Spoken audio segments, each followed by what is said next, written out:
to start this video, but I think there are dogs coming.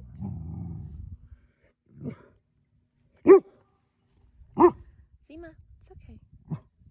It's a hunting day here in Italy, and so there's this guy that has like 4 hunting dogs with him, and they have bells on them. I don't know the hunting routine. I don't hunt. I live on an animal rescue here in Italy, and so we'll see if we can do this video.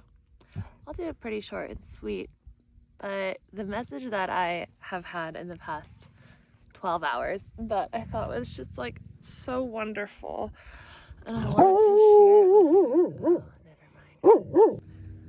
We're still facing this hunting situation, but there's some silence.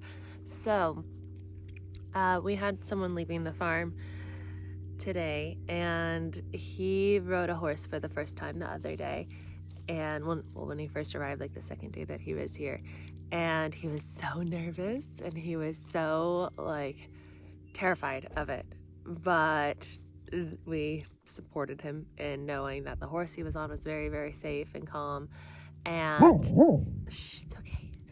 And then at the end of it, I asked what his rating of the experience was, and he said 9 out of 10. And I was kind of wondering, I was like, well, what would make a 10 out of 10? Like, what was the missing point?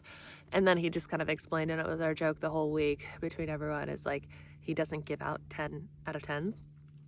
And so then around the bonfire last night that we had, sorry, I'll wait until this car drives by. One moment. Drove the other way. So we were all sitting around the campfire, and we were talking about our 10 out of 10 experiences in life.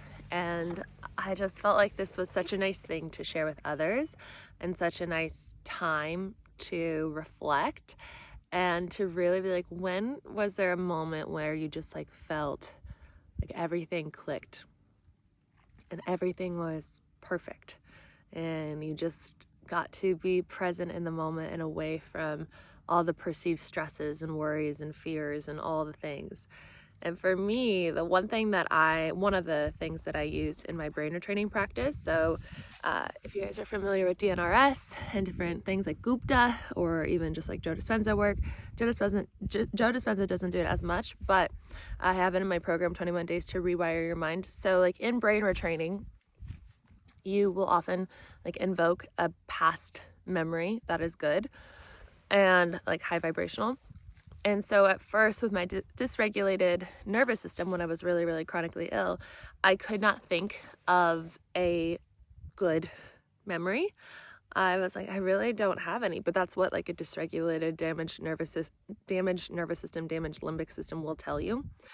And so one of the memories that I finally found, at first I just made one up, and I just made up a past memory that felt good, and then I opened the doors. So that's how it happens. You get on the level then of like good past memories. And so then I opened the door to all the other ones, and so I started remembering more and more, which is so cool. And so one of my best 10 out of 10 moments that I used in my brain retraining, I don't want to say program, but like dedication for 6 months to heal my body, was when I was whitewater rafting my senior year of college in the Grand Canyon on the Colorado River. And I was with my 2 best friends, and I was working for the recreation center. So I was a graphic designer. So I was friends with the people that were leading the trip because they're part of the recreation center. So they're all college students too. And every night they like prepared these wonderful meals. It was like the best that I had ever ate, really.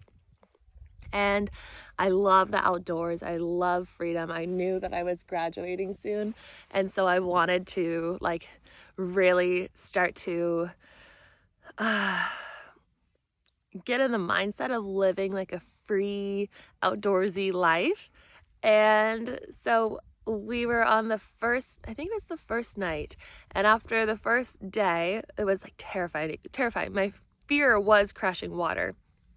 And I somehow got put in the lead of the it's not a rowboat. Like, what do you take on whitewater rafting? The boat. I was like the first person that set the pace for everyone in my boat.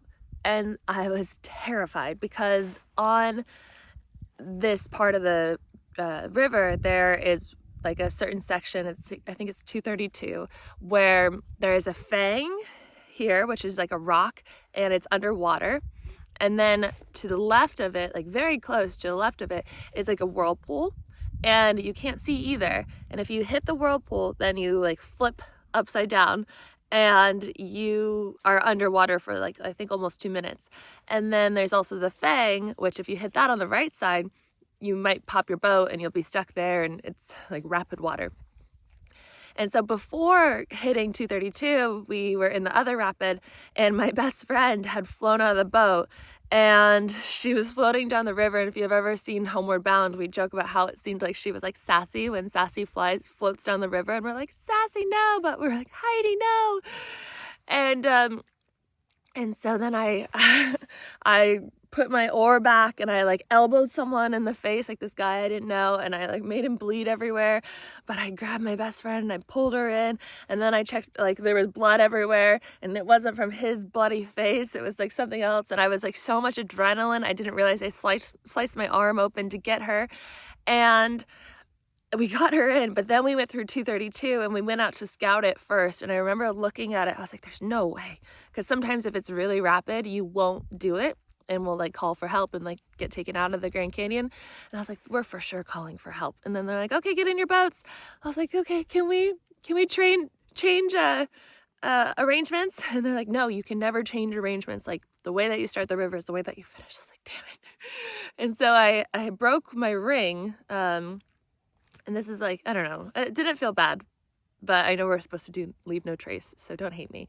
But I broke my ring, it like severed here, and it was from, I think it was from my grandma. No, it wasn't from my grandma. I don't think I would throw it if it was from my grandma. It was a ring that I loved. It was a turquoise ring, and it was broken. I was like, okay, thank you for keeping me safe. Thank you for getting me through this. And I threw it in the river. I was like, thank you. And it might have been made from the Navajo that were local to the area. I might have bought it at a fair when I went to school there in Flagstaff. And then we got through, we skipped the fig, we skipped the whirlpool, we get through, like just barely. The people in front of us kissed the fang. One of our other friends who's a leader fell out, and she was like grabbing onto the side of the boat, but we all made it. And then that night, this is a long story, but it's a 10 out of 10. That night, we pulled over to our little cove. We strapped up the boats. Everyone had their spots. We had tents, but no one slept in their tents. I don't know if we had a fire. I don't know if you're allowed to start fires. It was kind of a long time ago. We sat in a circle, and we all had our food, our wonderful burritos that they made. I can still taste it with the crispy potatoes in it. And we told stories, and you weren't supposed to bring edibles or any kind of alcohol or anything. But my friends and I had like a little 5 milligram edible, and I'm not a stoner at all. I don't smoke weed. I don't prefer it. I didn't even prefer it at that time. But in this situation, it like really enhanced the night. And we went to bed. We slept outside. We found our little like cove on the cove in the bushes, kind of like small bushes, but it was like our private room away from everyone else and their little coves within the bushes. And so after like a night of laughing and telling stories, we lay down on the mats next to each other, and the stars were just like incredible. And there's no predators down there, from my understanding, from what I was told, in the Grand Canyon, and there's very few bugs. And so I felt very safe laying there. And I woke up in the middle of the night after like a few hours of sleeping, come here, Seema, and looked out at the sky, and the moon was rising over the Grand Canyon, and it was huge. Like it felt like it was another planet, like another Earth right next to us. It was huge from what I remember.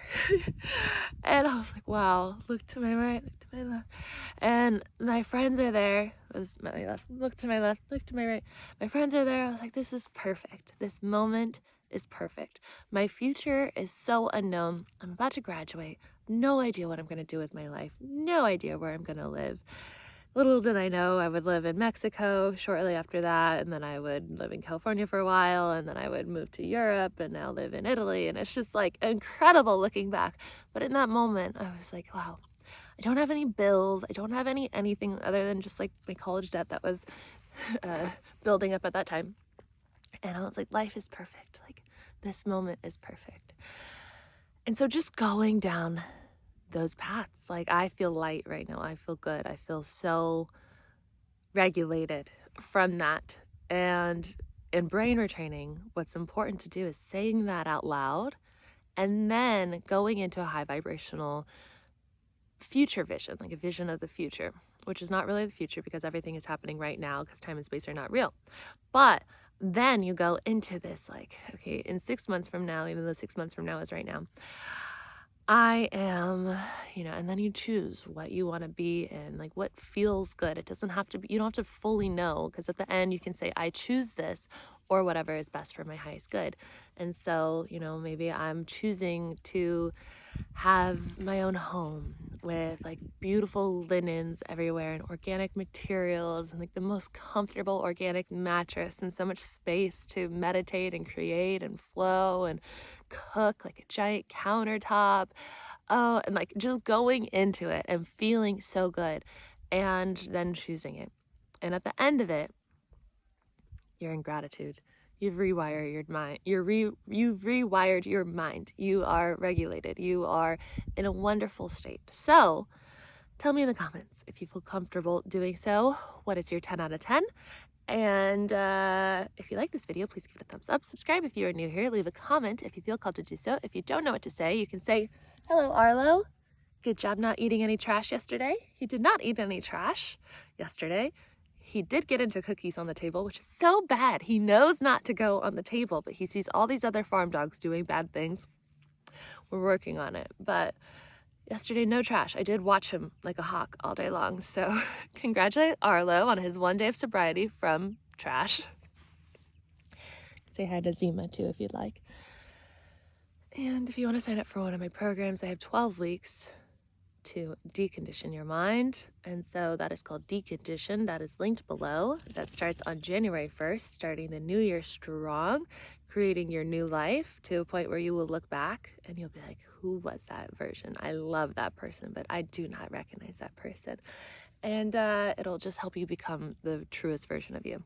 21 days to rewire your mind, 21 days to know your divine guidance. They are so incredible. They are like the shorter versions of the 12 weeks. I have one-on-one options as well. And then you can follow me on Instagram, Araya Amenti, and that is all. I'll see you guys tomorrow. We're going to a fair right now to see all the local produce that has been grown. Everyone will showcase like their pears and their apples and their chestnuts and everything. It's really cool. So, and handmade stuff. So I'm going to go do that and see you guys tomorrow. Bye.